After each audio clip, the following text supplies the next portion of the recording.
First off, I want to explain why focusing too much on the girl's actions doesn't work. You may have heard the phrase outcome dependent in game.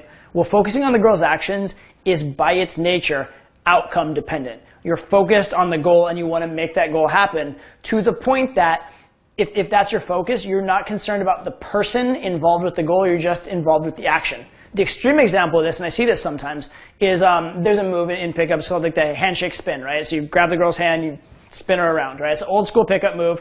Not maybe the best move, not the worst move, whatever. It is what it is. The funny thing that I see sometimes is guys have done this move and it's worked sometimes. So they did the handshake spin and it kind of worked. And so they get it in their mind that their goal is they're going to walk in and then their escalation, they're going to do this handshake spin. So they take the girl's hand, they start spinning her, and the girl's like, what is this? I'm resisting it. And the guy is so caught up on the girl's action, like I will make her spin, that you see him like physically trying to force them and push them around to spin. The goal isn't to get her to spin, the goal is to, sleep with her. Or the goal really, what it should be, and we'll get to this later, is to make her feel such positive emotions towards you that she chooses to sleep with you actively, as opposed to you even pushing for sleeping with her. That's the end goal.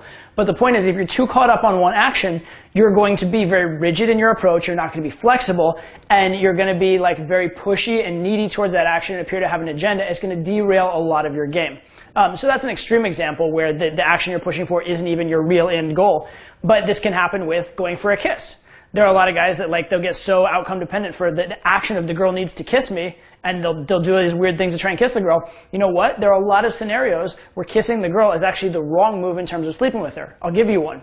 If the girl has a boyfriend, I have found that a lot of times you can sleep with her without kissing her, but if you kiss her, she'll get weirded out by the whole thing and nothing will happen. Okay? So the point is, if you're so caught up in her action, rather than thinking what is her emotional experience, what does she need, what is the journey she needs to be taken on, then you're going to come up against a lot of limitations and restrictions in your game, and there will be a lot of hurdles that you just will not be able to overcome. Okay? So it's very, very critical that you not be so outcome focused, because it makes you needy.